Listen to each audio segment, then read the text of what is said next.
तो एक बार आप सभी का फिर स्वागत है हमारे इस एक कार्यक्रम में।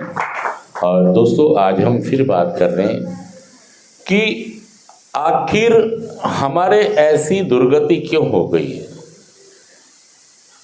हम अपनी मम्मी के आंसुओं को भी महसूस या एहसास, अपने पिताजी की पगड़ी का भी लिहाज, शर्म, गैरत नहीं कर पाए।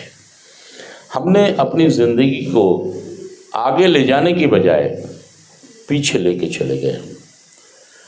असल में दोस्तों, जो भी लोग नशा कर रहे हैं उन्हें अपने बारे में पता ही नहीं है कि वो एक खास बीमारी से पीड़ित हैं।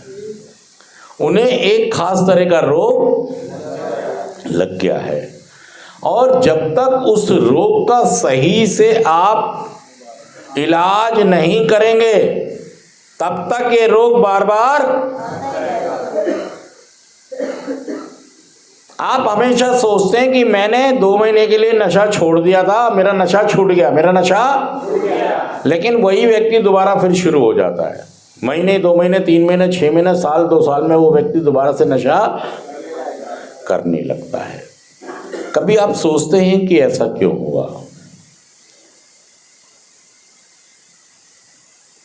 आपके घर वाले आपको सेंटर नहीं भेजते तो क्या करते? दूसरा क्या रास्ता था? भाई, गांव भेज सकते हैं, काम बदल सकते हैं, मोहल्ला बदल सकते हैं, और इससे ज्यादा क्या करेंगे?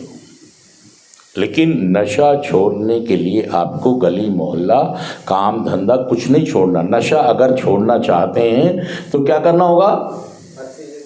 मुझे अपनी बीमारी को समझना होगा कि मेरे को एक खास तरह का रोग है। देखिए, दुनिया चीनी खाती है, कोई एतराज किसी को नहीं है, लेकिन अगर शुगर वाला मरीज चीनी खाता है तो पूरी दुनिया को एतराज होगा। और सही में वो ऐसा आदमी जिसको शुगर है और वो चीनी खा रहा है, फिर समझिए कि वो मौत की तरफ जा रहा है। सच कह रहा हूँ, मैं झूठ कह रहा हूँ।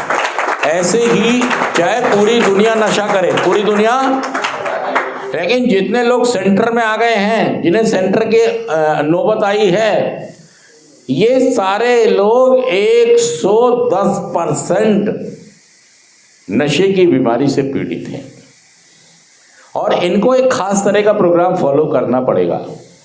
12 कदमों का प्रोग्राम। पहले 3 कदम कहते हैं कि स्वीकार करो, विश्वास करो और सरेंडर करो।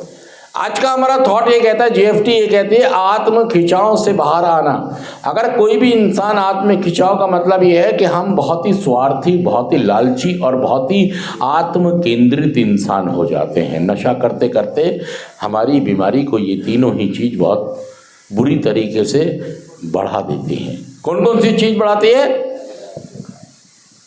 स्वार्थीपना। क्या? स्वार्थीपन और आत्म केंद्रीयता। क्या बढ़ा देती है? आत्म केंद्रीयता। ये क्या करती है? हमारी बीमारी को और हमारा लालच। देखिए, अगर ये हमारे अंदर रहा, हम दूसरों की नहीं सोच रहे हैं, दूसरे की छोड़ो, हम अपने सेल्फ की नहीं सोच रहे हैं कि मेरे जीवन का, मेरे फ्यूचर का, मेरी इज्जत मान मर्यादा, मेरी पढ़ाई लिखाई, मेरा काम धंधे का क्या होगा, हम इसकी भी नहीं सोच रहे हैं।